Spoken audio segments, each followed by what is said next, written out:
Bom, meu nome é Cauê. Eu sou Letícia. Sou Christopher. Sou formado em Química. Comerciante. Sou barbeiro. Eu não trabalho fora. Eu sou design gráfico. Sou militar. Eu sou advogada. Agora estou me formando em História. Eu sou músico, toco bateria.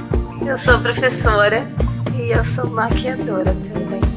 Eu desempenho um papel de liderança. Gosto de jogar jogos digitais ou de tabuleiro. Eu gosto de esporte. Eu gosto muito de cantar. Virar cambalhota. Coisa relacionada à natureza, eu gosto de fazer trilha. Gosto muito de escutar, de tocar, de cantar. E pensar em roupa.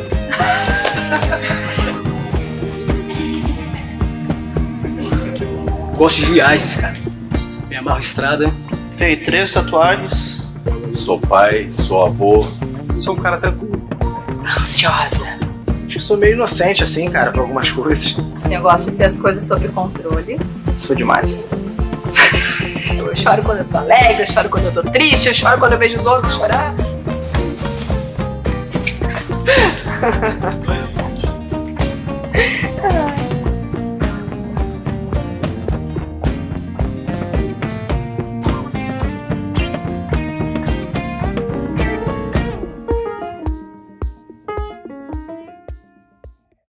Boa noite, irmãos. Meu nome é Jackson, sou um dos pastores dessa igreja e nós vamos abrir a palavra de Deus hoje aqui. Deus vai falar conosco.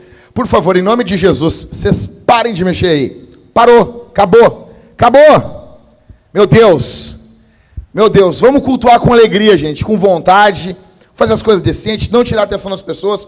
Abra sua Bíblia em Efésios, capítulo 2. Nós vamos para a palavra de Deus. O pessoal que está trabalhando aqui, abram suas Bíblias também. Vamos para a Bíblia, pessoal. É a palavra que edifica a igreja. Você precisa sair daqui hoje transformado em missão.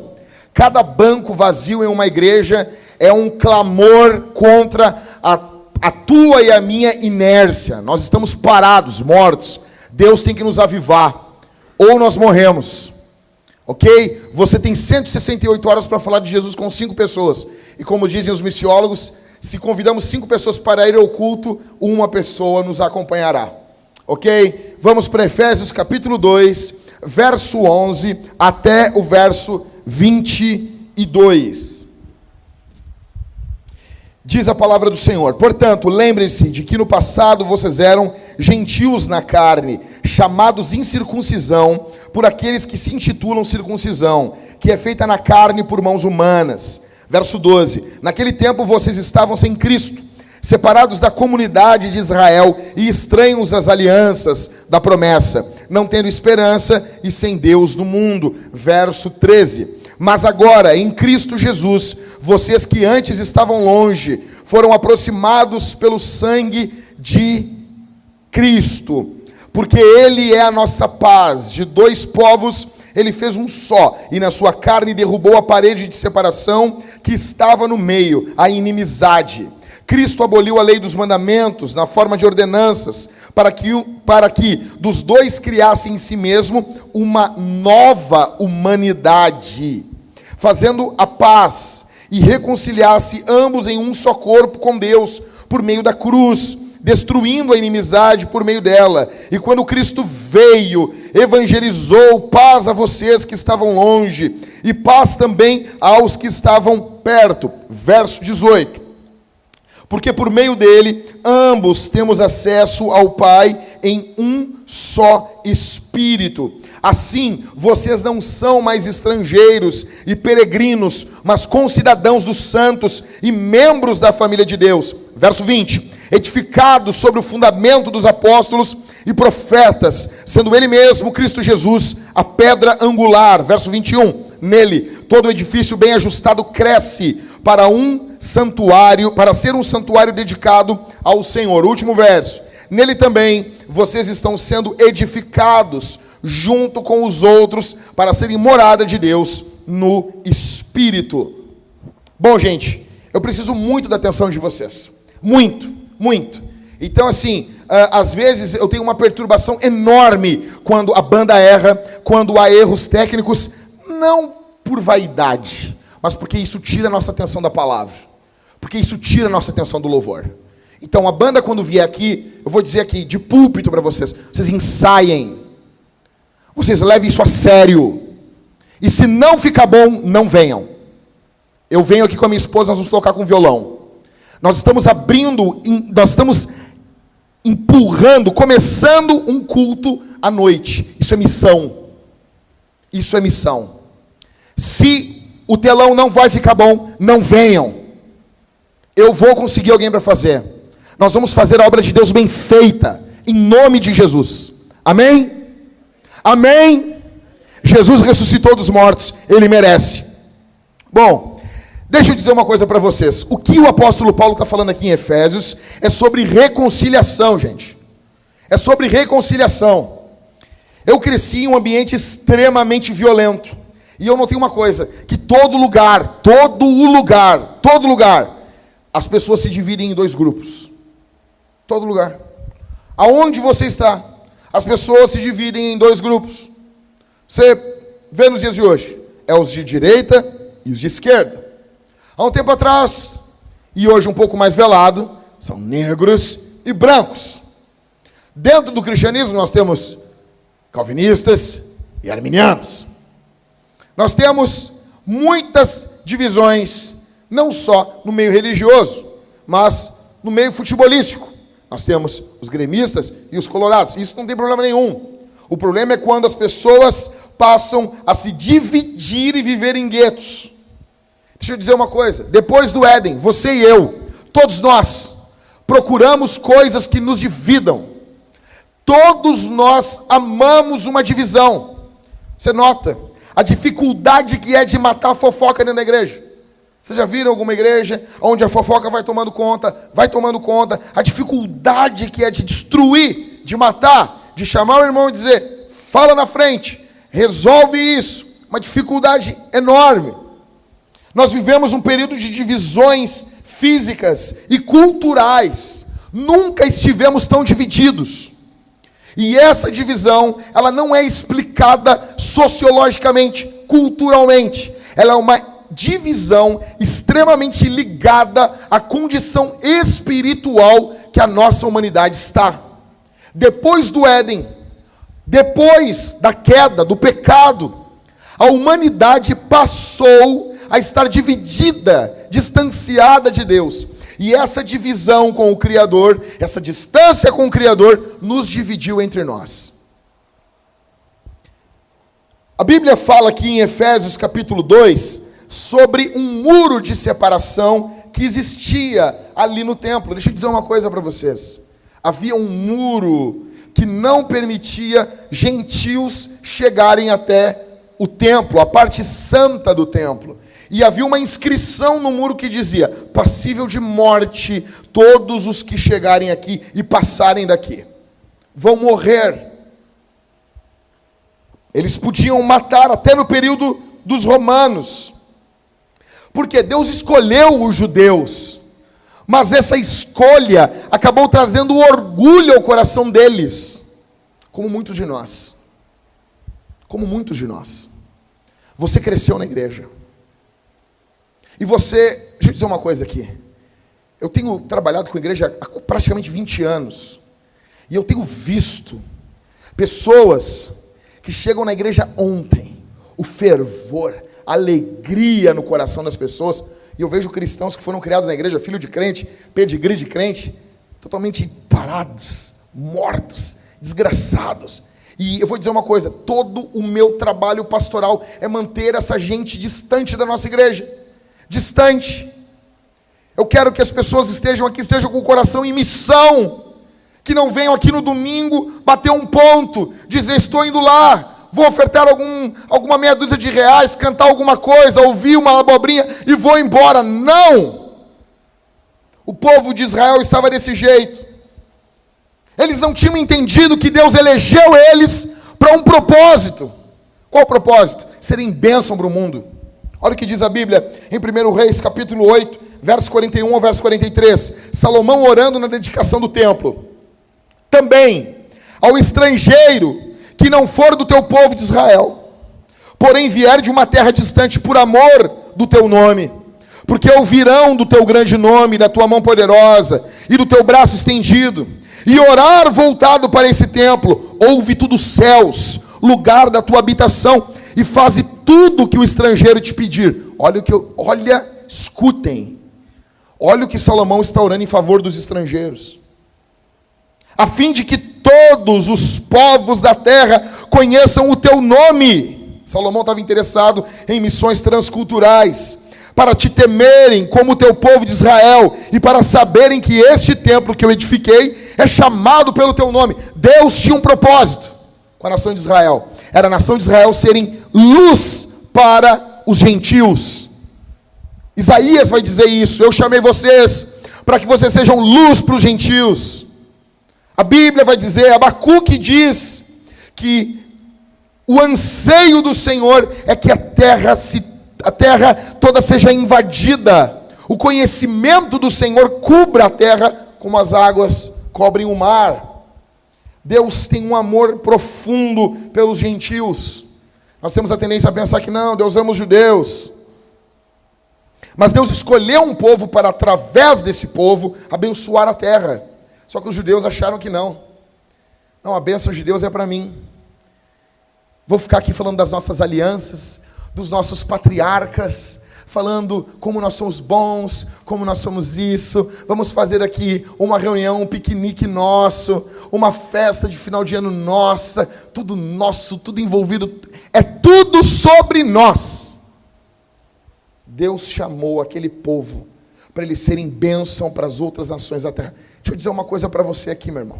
Se você não é bênção para os outros, se tua vida não comunica Jesus, se tudo em você é sobre você, escuta o que eu vou dizer. Você está morto.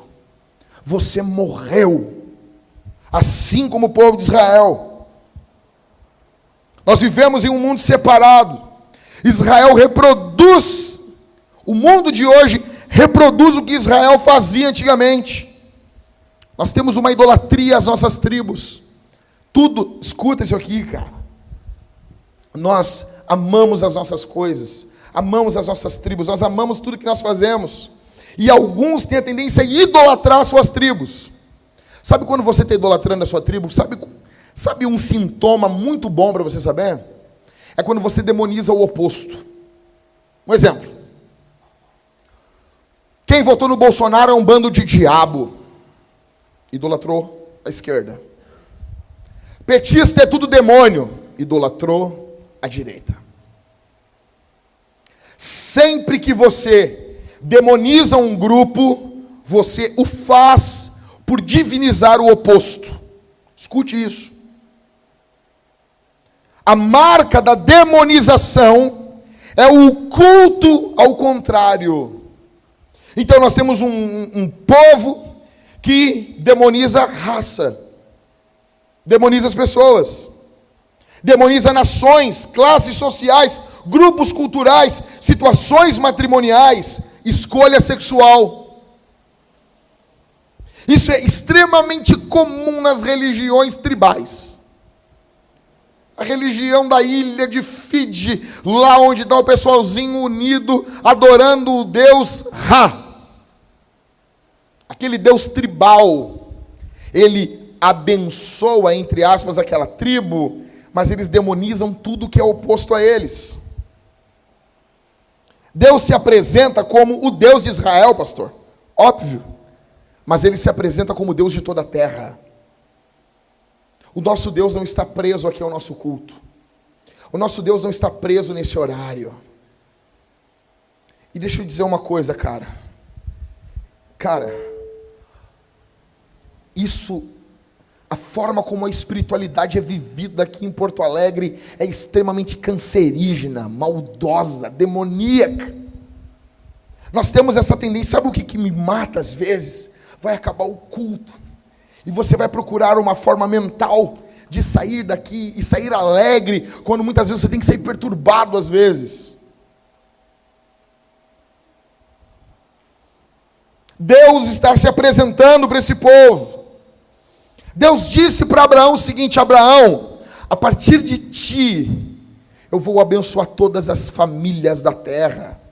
Havia uma promessa de reconciliação. O que Paulo está nos falando em Efésios 2 aqui, O que Paulo está dizendo que ocorreu em Cristo havia sido prometido por Deus. Jesus então vem como judeu, mas ele não vem só para os judeus, ele vem para reconciliar homens e mulheres com Deus e com o seu povo.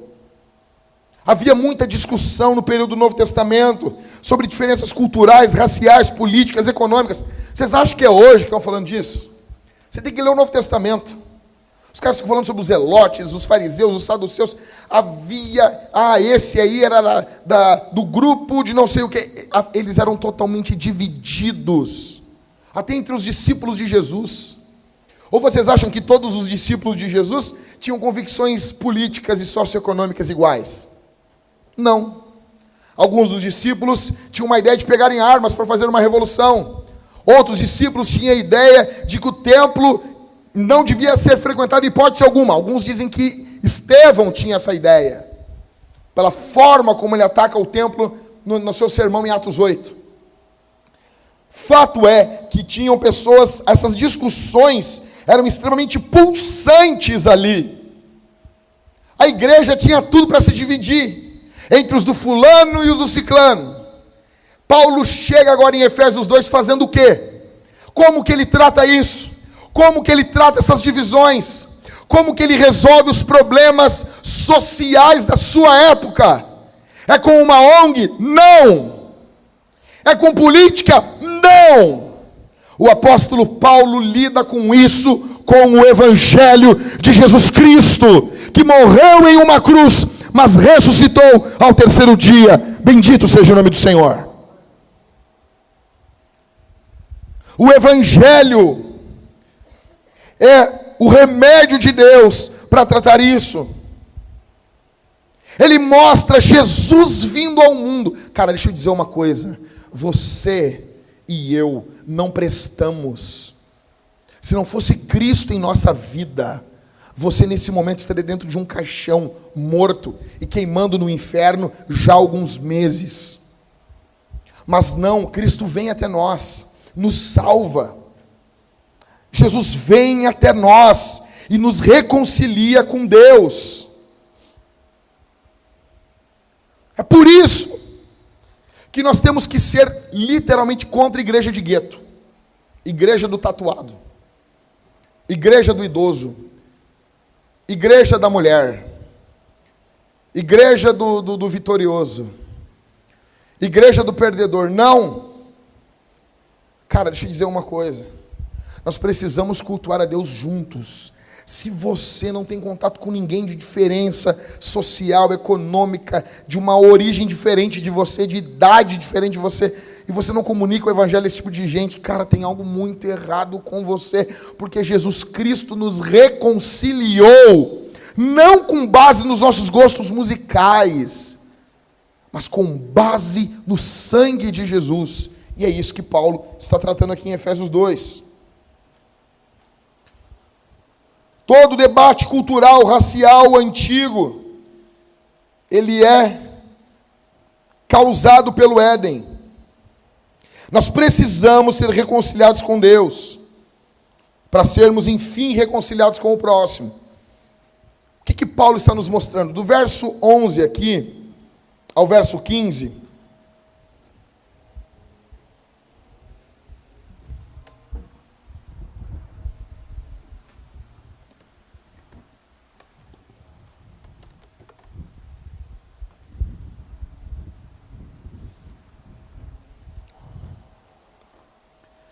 Do verso 11 ao verso 15, a Bíblia nos mostra que judeus e gentios são reconciliados em Cristo. Existe uma divisão entre esses dois grupos, os circuncisos e os incircuncisos.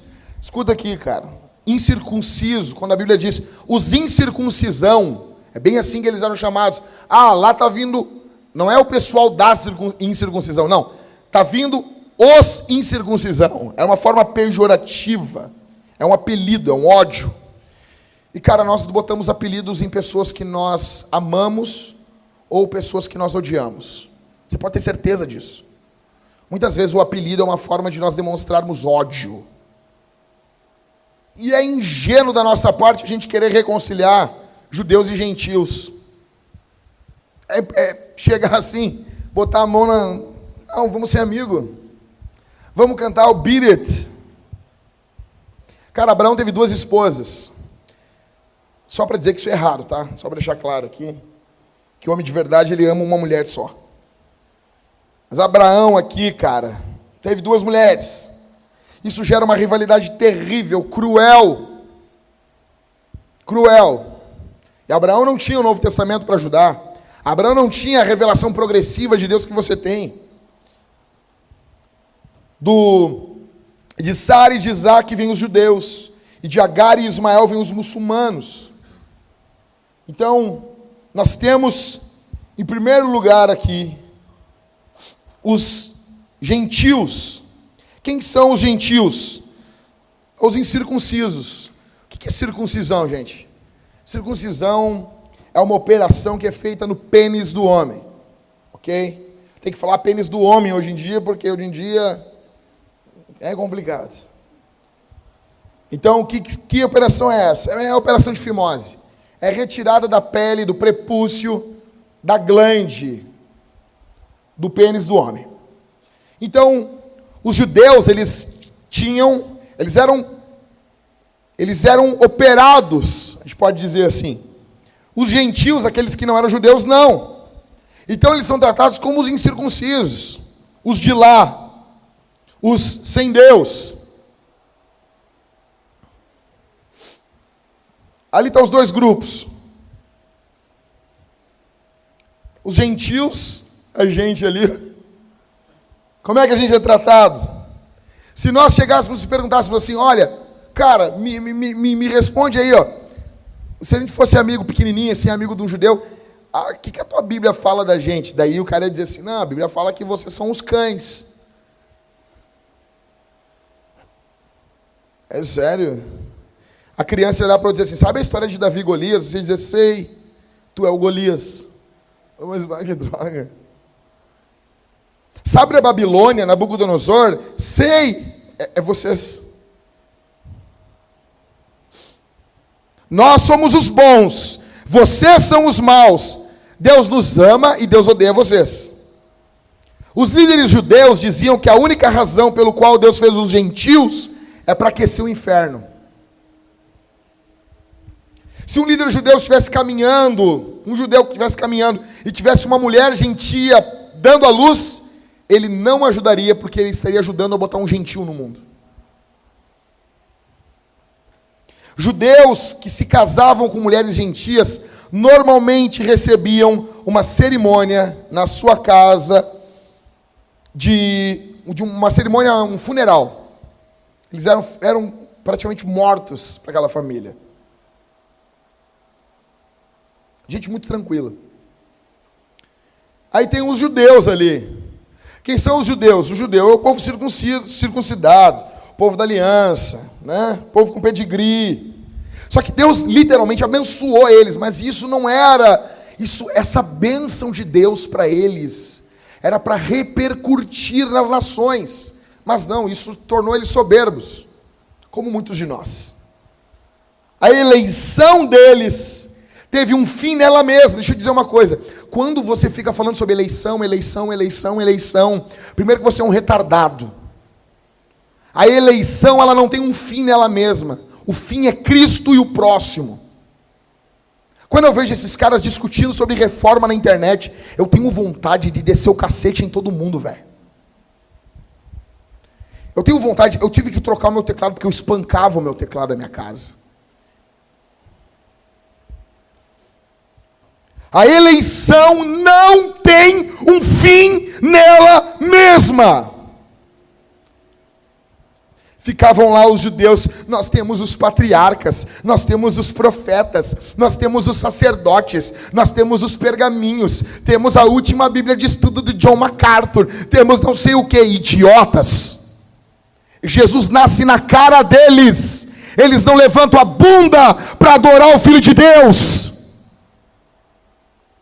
Assim como nós, que vamos sair daqui e vamos falar sobre a rebimboca da parafuseta dos anjos.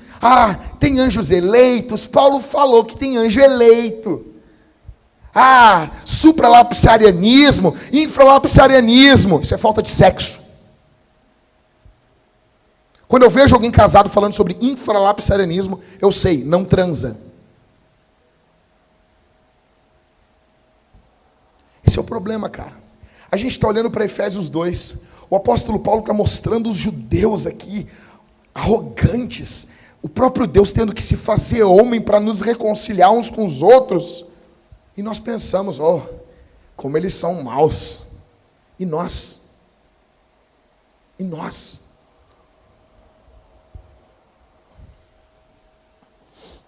Como que você se convertia para o judaísmo? Tinha que se tornar judeu, aprender uma língua, tinha que se circuncidar, mudar a sua dieta, que é uma droga, celebrar umas festas que você não conhecia. Tinha algumas coisinhas pagãs na sua vida que tu vai ter que abrir mão, ainda que isso não mudasse coisa nenhuma. E agora você faz parte dos judeus, mas não é puro ainda. Só que olhando para a Escritura, eles não têm motivo, razão nenhuma em serem arrogantes. Abraão foi separado para ser uma bênção para as outras nações. Abraão era um pagão, gente. Abraão era um pagão que creu, que confiou em Jesus. Deixa eu dizer uma coisa para vocês aqui. Muitos de nós, eu vou falar com as pessoas criadas na igreja, às vezes, que às vezes são os piores, mas eu falo com eles, e aí, cara, como é que tá? Não, meu pai era pastor. Sério? Que legal, que bom. E o teu vô? Não, meu vô também era pastor. Sempre a pessoa fala até o limite da religiosidade. Se o bisavô era um transformista, o cara fica quieto. O cara não fala. Não, eu sou filho e neto de pastor. Tá, e o bisavô? O quê? Assim era o povo de Israel. A genealogia deles ia até Abraão. Mas se eles voltassem uma geração antes, eles eram gentios, filhos de pagão, porque Abraão era um pagão. O pai de Abraão era um pagão. O orgulho deles fazia eles, não, eu sou grandes porcarias. Deixa eu dizer uma coisa, sabia que vai ter um monte de filho de crente no inferno? Sabia disso? Que o inferno, nesse momento, o inferno tem filhos de crente no inferno. Sabe o que o teu nascimento na igreja significa se você não for crente? Nada. Nada. É uma bênção, com certeza. 1 Coríntios 7 diz que é uma bênção. É muito melhor ser filho de um cristão do que não, óbvio. Mas se você não se arrepender dos seus pecados, você pode ter sido criado na igreja. Você pode ter nascido na igreja, sido criado na igreja. Você pode ter se batizado na igreja, você pode ter casado na igreja, você pode ter morrido e fizeram a sua cerimônia fúnebre na igreja, e você mesmo assim ir para o inferno. Porque não importa o seu nascimento, importa o seu novo nascimento. Jesus é um judeu, ele vem ao mundo, trazendo, confrontando os judeus, revelando sua identidade. O que os judeus querem fazer? O povo escolhido de Deus querem fazer o que com Jesus? Matar Jesus. Então eles se unem com os romanos, e gentios e judeus, querendo matar o Filho de Deus. A igreja, olha aqui para mim, a igreja no primeiro século, ela começa com muitos judeus. Os 30 primeiros anos em Atos são muitos judeus. Só que conforme a igreja vai avançando, muitos gentios vão se juntando à igreja.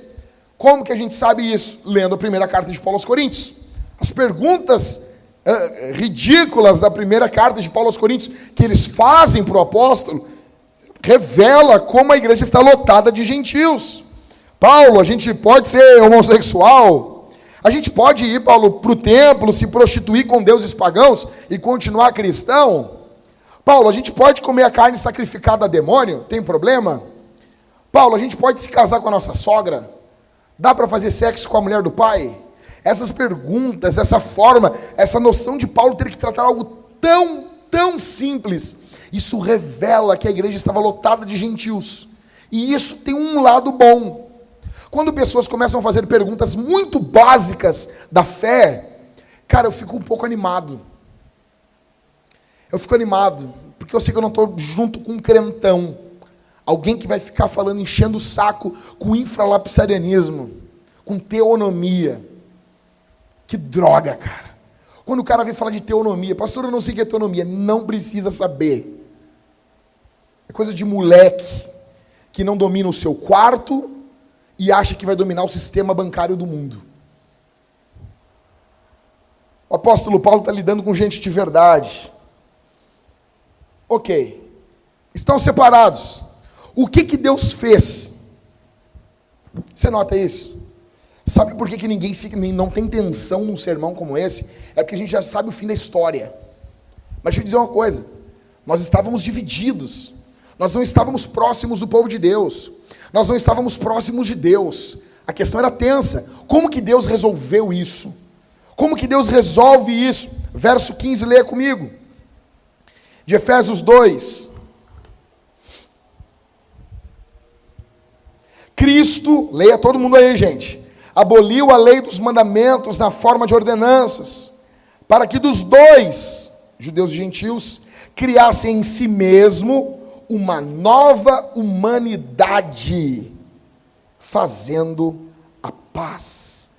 Cara, escuta isso aqui. Quem é Jesus? Ele é 100% Deus e ele é 100% homem. Mas o que Paulo está dizendo é que Cristo, o corpo de Cristo, Jesus encarnado ali, ele vem dar um start, começar, não trazendo os gentios para os judeus, ele vem começar uma nova humanidade, uma nova criação. A velha criação estava em Adão. A nova criação está em Jesus. O que vimos em Cristo é uma humanidade nova, única em identidade. Não é mais quem é judeu ou gentil. Agora é quem está em Cristo. Não é que os gentios sobem à posição dos judeus. Não. Ambos se tornaram algo novo e muito maior em Cristo. A palavra grega aqui, kainos, significa novo no sentido que traz ao mundo um novo tipo de criação, uma nova qualidade de criação que não existia antes. O que Paulo está dizendo aqui é afirmado por alguns teólogos que chamam Jesus de uma nova raça humana. E eles vão muito mais longe, eles dizem: Cristo é uma terceira humanidade. É algo, é isso? Não. É aquilo ali? Não. É algo totalmente novo. Tá, mas aonde eu vejo isso? Cadê esse povo? Isso é o que o Novo Testamento chama de igreja. Igreja é literalmente uma nova raça, superior, ligada a Cristo. E todos do mundo são convidados a fazerem parte. Não é que todos fazem parte, mas se não o fazem por si. Mas há um convite a todos do mundo todo. É uma nova raça, é uma nova experiência. Experimentamos algo que nunca foi experimentado na história da humanidade. O que experimentamos? Experimentamos reconciliação. E nesse povo não há segunda classe como havia nos judeus. Eu tenho um valor para Deus igualzinho de você. Eu tenho exatamente o mesmo valor. A quantidade de gotas do sangue de Jesus que foi vertido por mim, foi vertido igualmente por você. Não importa se eu tenho 1000 anos de fé, ou se eu tenho 2 dias de crente. o teu valor e o meu para Cristo é exatamente o mesmo. Por isso que eu amo a experiência que eu tenho na nossa igreja, de viver com irmãos de outros estados, de viver com irmãos de outras localidades, porque isso é uma espécie de um adiantamento do que veremos no céu. O apóstolo João viu no céu pessoas de todas as tribos, raças, nações e línguas juntas louvando o Cordeiro. Tem noção que continuarão tendo culturas diferentes na eternidade? As pessoas pensam que não. Aí vem a Fernanda Brum e diz assim: quando o Brasil chegar no céu, ele vai chegar sambando. E os caras dizem: não, isso não. Não, ela está falando a verdade. É óbvio. Cada cultura vai cooperar com a sua cultura, com seus traços culturais, com o seu som, com o seu sabor, com as suas cores. Isso está totalmente alicerçado em Apocalipse capítulo 7. É óbvio. Quando os africanos chegarem no céu, chegarão com a sua alegria, com suas cores, seus sabores. Quando os mexicanos chegarem no céu, chegarão com suas músicas, com seus ritmos. É óbvio. O lugar lá é plural. Sim. A não ser que você ache que samba em si é pecado. Chegarão sim. O Ismael vai ter um cavaquinho. Que droga, né? Eu só peço a Deus que não tenha bossa nova, mas eu acho que vai ter. Porque daí a gente vai dormir no céu, né? Vamos tirar um soninho. Mas é óbvio. É óbvio. Ninguém está falando que vai ter uma mulata com corpo incorruptível sambando no céu, num desfile alegórico de carro de samba. Ninguém está dizendo isso. Só que é óbvio, se no dia da volta de Jesus ainda existir a nossa nação, nós contribuiremos com as nossas características como nação. Ou seja, teremos chimarrão no céu. Afinal, é a nossa nação.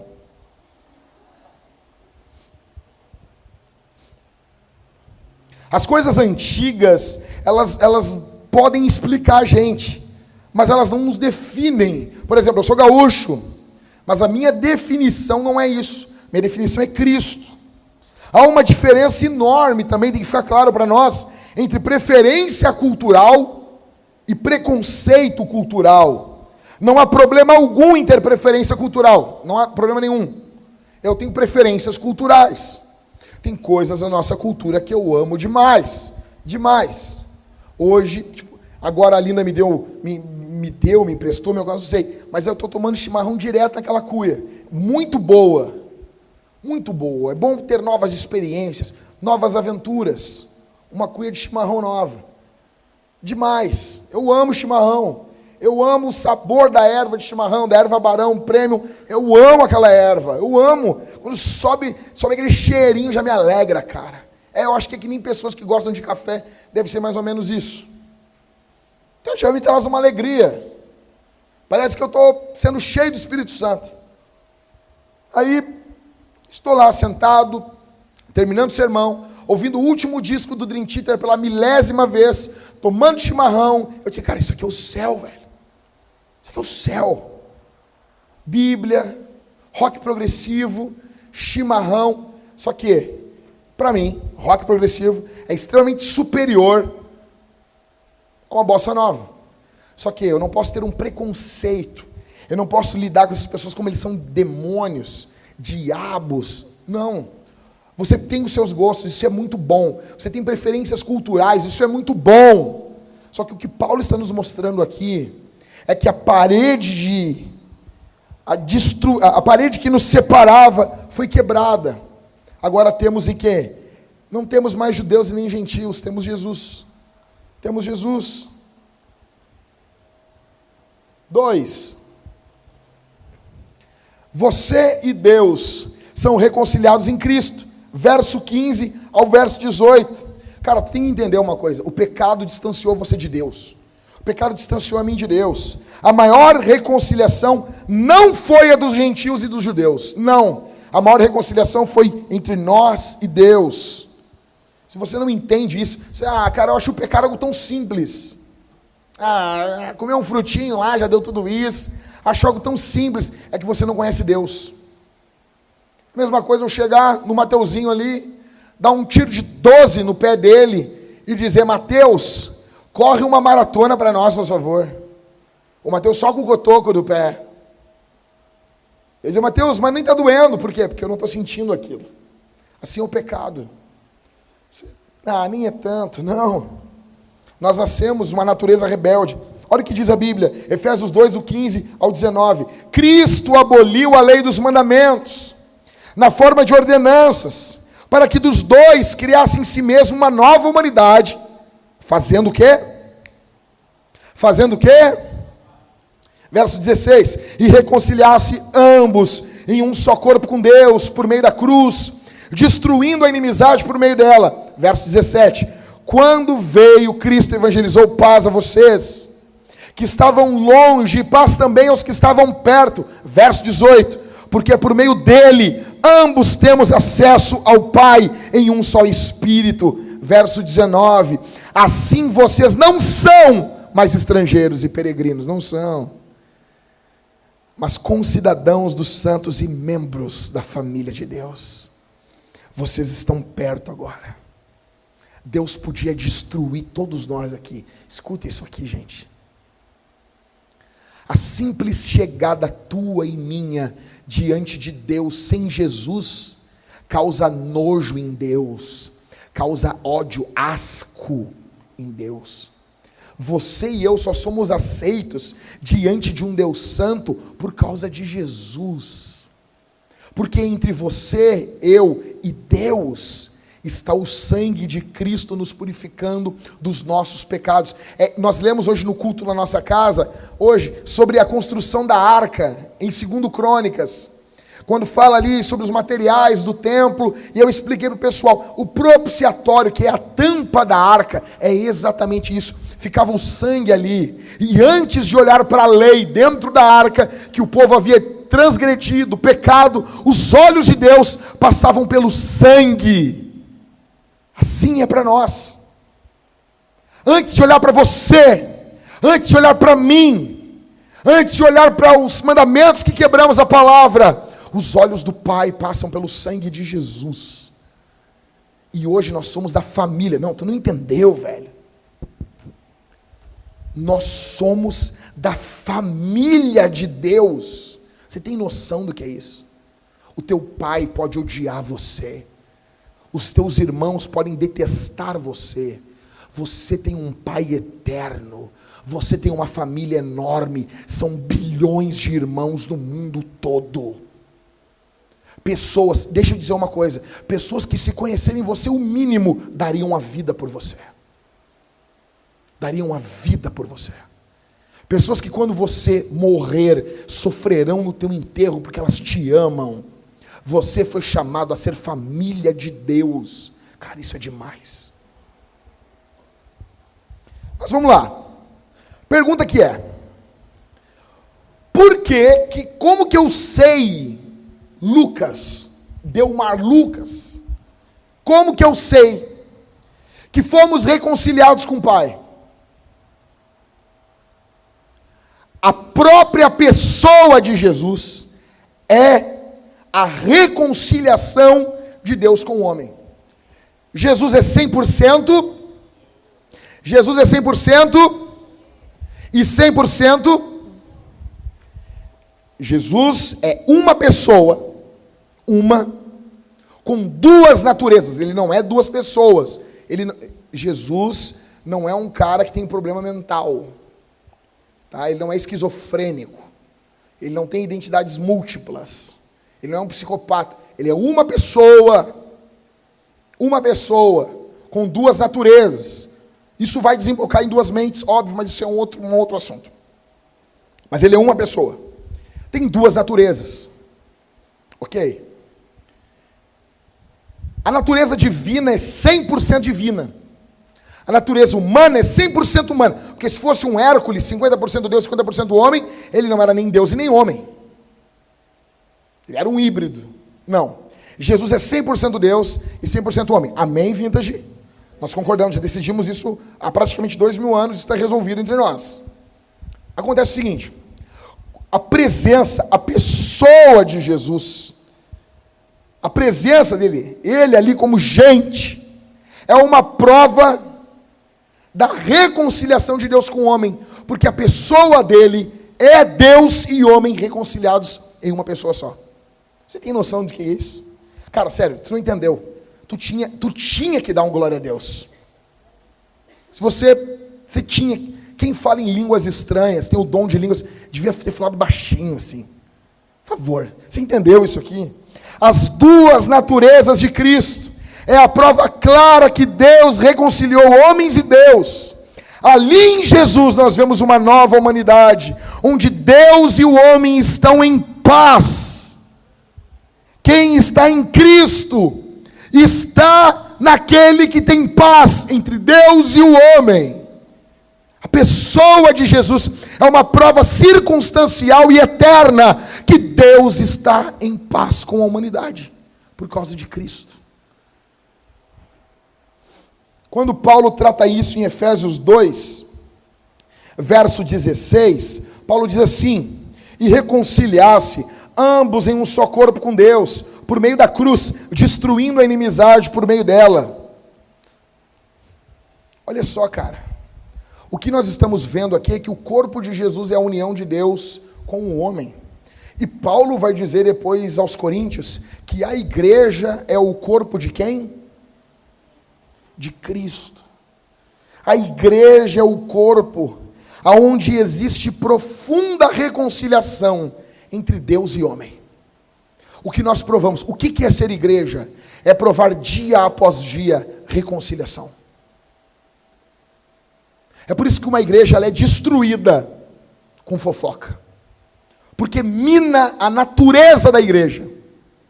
A natureza da igreja é o quê? Reconciliadora. A natureza, vocês nunca viram uma igreja, eu já vi igreja sendo destruída por fofoca. Crente fofoqueiro é a pior coisa que tem. Porque nós temos no evangelho hoje em dia, ex-travesti. Nós temos no evangelho hoje, ex-ladrão. Nós temos no evangelho hoje, ex-picareta.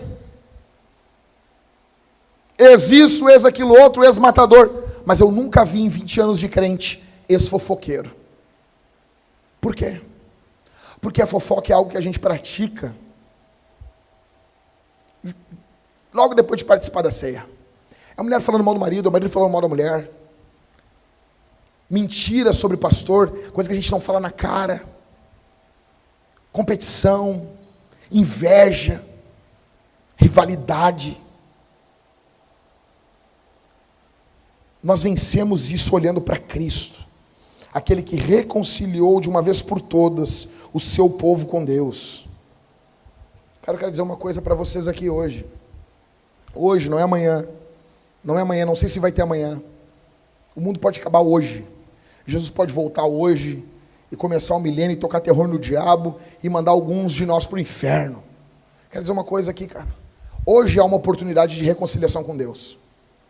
Hoje há uma oportunidade de você ser reconciliado com Cristo. Hoje há uma oportunidade. Não quero saber se você congrega aqui ou não. Não quero saber se você vem aqui há muito tempo ou não. Quero dizer uma coisa para todos que estão aqui. Vamos tirar nossas máscaras diante de Deus. Vamos tirar nossas máscaras diante de Deus. Em último, e não menos importante, você e os outros são reconciliados em Cristo. Do verso 19 ao verso 22, é isso que o apóstolo Paulo trata. Vocês não são mais estrangeiros, são família de Deus. Essa nova criação abarca quem está longe. Cara, em Cristo, não é o nosso modo de pensar que nos une. O que nos une é o sangue de Jesus. Nós temos uma nova estrutura hoje social apresentada pela igreja. Nenhum modelo econômico é satisfatoriamente bíblico. Nenhum modelo econômico que a gente olha hoje. Alguns são melhores e outros são piores. Mas nenhum corresponde ao que nós vemos na Bíblia. Como, por exemplo, o ano do jubileu. Você nunca vai ver isso. Livre mercado, total. Depois de 50 anos, volta para... Você é louco isso? Seria louco isso aí, né, Ismael? Não, mas vocês são comunistas. Não, não são. Livre mercado. Não, vocês são capitalistas. Não são, ano do jubileu. E daí a pessoa fica assim, meu Deus, o que eles são? Nós somos crentes. Somos crentes. Isso é demais, velho. Eu amo Jesus. Aí imagina, livre mercado total, mas não colha as suas colheitas. Se caiu algo no chão, não pega. Aquilo que fica ao redor da sua colheita não colhe. Por quê? Para o pobre. É dele. Deixa ele pegar. Imagina isso. Ah, então é comunismo. Não, livre mercado, a gente pode vender tranquilo e ficar rico. Cara, a igreja, ela abarca isso muito mais ainda. Nós estamos dando a vida uns pelos outros, gente. Na época de Paulo, quando Paulo está escrevendo isso aqui, cara, os caras estão se matando nas ruas de Cesareia. Eles estão se matando uns aos outros por desavenças sociais, econômicas, religiosas. Eles estão se matando e Paulo está preso e declarando: fomos reconciliados. Tem noção do que é isso? Que loucura que é isso? Chegar num mundo hoje que estamos prestes a ter uma guerra com a Venezuela e chegarmos e proclamarmos isso ao mundo: ei, Jesus reconciliou os povos. Vivermos com a expectativa do Apocalipse, tentando adiantar aquela visão de João e vermos isso o quanto antes hoje. Essa é a expectativa do reino de Deus. Martin Luther King, quando ele escreveu uma carta da prisão, assim como Paulo, e eu sei que muitos aqui já ouviram falar muito mal de Martin Luther King, cara, mas isso aqui, quero dizer uma coisa para vocês, isso não é consenso. Que na noite que ele foi morto, ele estava com uma prostituta. Não é certo isso. Não vão atrás dessas histórias. Ele era um pastor. A Bíblia diz que para a gente acusar um pastor tem que ter 2 testemunhas, no mínimo. Isso não é falso testemunho, é quebrar o 9º mandamento. Martin Luther King, o homem de Deus, se fez ou não, isso não importa. Mas ele escreveu uma carta da prisão, ele suplicou à igreja branca dos Estados Unidos que reconhecesse os seus irmãos negros. A segregação racial na América é extremamente terrível. Ela já não está mais presente na lei, mas ela está presente na praxis do povo. A minha esposa, estávamos vendo um documentário esses dias na TV a cabo e falava sobre a forma como a cidade vivia. Eles não podiam mais segregar de forma oficial, mas na prática era segregado. Igreja de branco, igreja de negro, locais onde os negros iam, locais onde os brancos iam. Cara, o evangelho tem que vencer isso. O evangelho precisa vencer isso. Por quê? Verso 20, o apóstolo Paulo diz que nós somos o templo.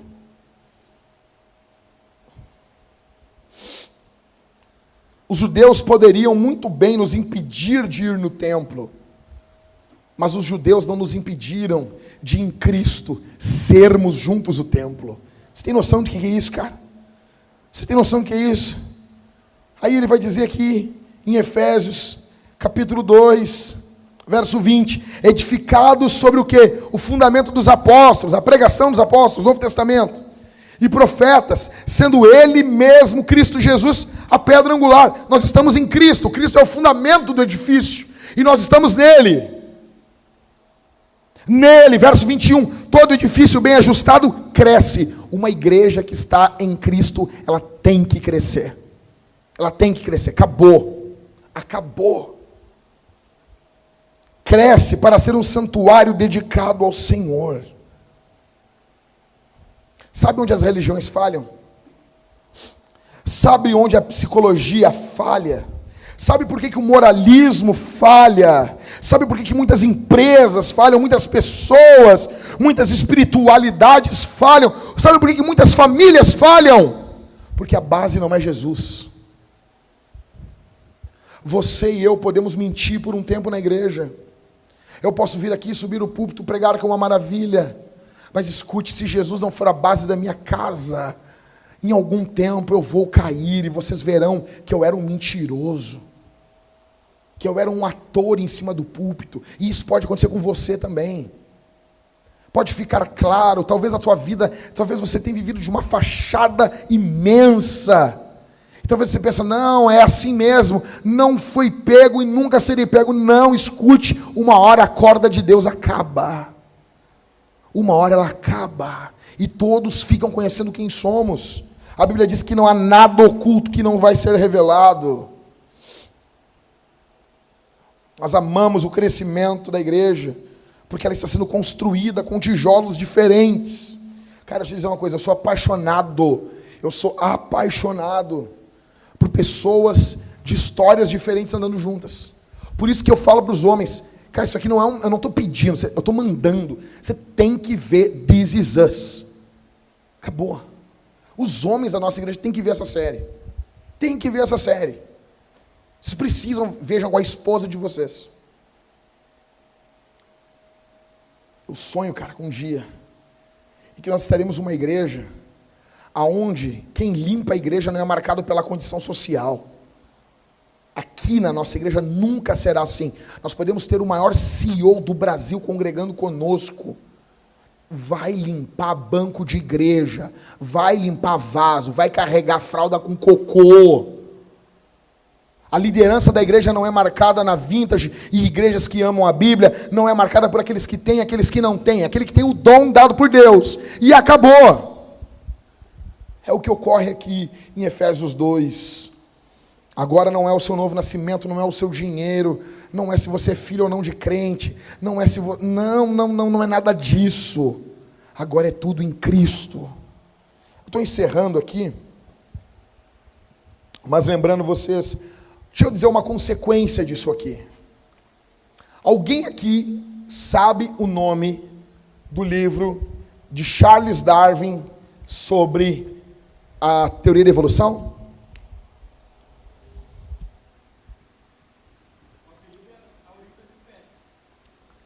Não é esse nome. Isso aí é... cara, nem o Dawkins, nem esses caras sabem, eles não sabem. Olha o nome do livro. Nome completo do livro do Charles Darwin. Da origem das espécies por meio da seleção natural ou a preservação de raças favorecidas na luta pela vida. Pequeno nome, né? Os nomes dos livros antigos, eles eram assim. O Jonathan Edwards tem livros que o nome do livro é quase meio livro. A preservação de raças favorecidas na luta pela vida. Esse livro fala sobre preservação de raças favorecidas que lutam pela vida. Mas os caras vão tentar sempre cortar essa segunda parte. Sabe por quê? Porque essa cosmovisão gera racismo, assassinato, falta de empatia. Quando você diz que uma raça que prossegue, que avança porque é superior. Avança porque é mais evoluída. Essa é a ideia de Hitler. Deixa eu dizer uma coisa, nós aqui acreditamos que você é uma pessoa, imagem de Deus, que você tem uma dignidade única, e que se você está em Cristo, você foi elevado a uma posição que você ainda nem entende. A santidade, ela é uma resposta tão simplesinha que nós podemos dar ao que Cristo fez por nós. Uma vida santa, que ama o Senhor e odeia o pecado, é uma coisinha, cara, é o primeiro... sabe quando está vendo as criancinhas caminhando? Qual as crianças? Agora a Helena está caminhando, o Theo está caminhando, vocês estão vendo eles caminhando. Aqueles primeiros passinhos ali, nós chamamos na Bíblia de santidade. Uma vida santa. É o comecinho. É o comecinho. Jesus exaltou você, literalmente. O termo é esse. Você foi exaltado por Cristo. Você foi assunto aos céus por Cristo. Você estava caído no mundo dos mortos, mas o Senhor fez você assentar nas regiões celestiais em Cristo. Você foi levantado por Deus. A psicologia, com todo carinho pela psicologia, ela não tem como definir você. A pedagogia moderna, pós-moderna não tem como definir você. Nem mesmo a biologia não tem como nos definir. É por isso que nós somos contra o racismo. É por isso que nós somos veementemente contra o aborto. É por isso que nós somos veementemente contra as maldades que estão acontecendo na Venezuela, estão sendo feitas na Venezuela. É por isso que nós somos veementemente contra, extremamente contra ao que governos ditatoriais fazem. Por quê? Porque a humanidade tem um valor para Deus. E aqueles que estão em Cristo, eles são uma nova humanidade. Cara, eu não sei, mas se eu fosse você, eu ia voltar para casa, tendo noção que eu estava longe de Deus, e Deus me reconciliou com Ele, e eu ia querer me reconciliar com quem eu estou dividido. Se você, minha irmã, está dividida com seu marido, se você, meu irmão, está dividido com a sua mulher, se você está dividido com algum irmão, é obrigação sua agora se reconciliar com ele. Talvez você pode não ser mais o melhor amigo da vida, não. Mas há necessidade imensa de você ser humilde e se reconciliar com aqueles pelos quais Cristo morreu. Jesus Cristo nos reconciliou. Quem é você? Eu sou reconciliado. Sou reconciliado com Deus, com o próximo e com o povo de Deus. Quero orar por você. Feche seus olhos. Vamos orar. Vamos agradecer a Deus. E que essa semana, meu irmão, que essa semana você vive em missão de verdade. Você desligue o seu celular um pouquinho. Você um dia da semana não faça hora extra. Você visite alguém, você prega o evangelho na rua. Meu irmão, 2 Coríntios diz, capítulo 5, que Deus nos deu o ministério da reconciliação. Nós temos um dom dado por Deus de ligarmos a humanidade a Deus por intermédio de Cristo Jesus. Que meu irmão, que a sua vida exale missão essa semana. Pai, muito obrigado. Muito obrigado por ter enviado Jesus. Muito obrigado por ter enviado Cristo. Muito obrigado por ter vindo até nós. Muito obrigado por ter nos amado. Muito obrigado por ter nos cuidado. Muito obrigado por ter nos reconciliado. Em nome de Jesus. Em nome de Jesus. Senhor. Que haja confissão de pecados. Que haja abandono aqui essa noite. De pecados diante do altar, diante da Tua presença. Ó Deus, que nós viemos tirar a nossa máscara diante do Senhor. Repreende aquele, Senhor, que tem agido de forma ímpia na Tua presença, como um pai. Faz isso, Senhor, mas também faz com misericórdia. Estende Tua mão, estende Tua mão, salva na noite de hoje, cura na noite de hoje, quando cantarmos, quando participarmos do sacramento da ceia, em nome de Jesus, eu te peço, ser exaltado entre nós, Senhor. Amém e amém.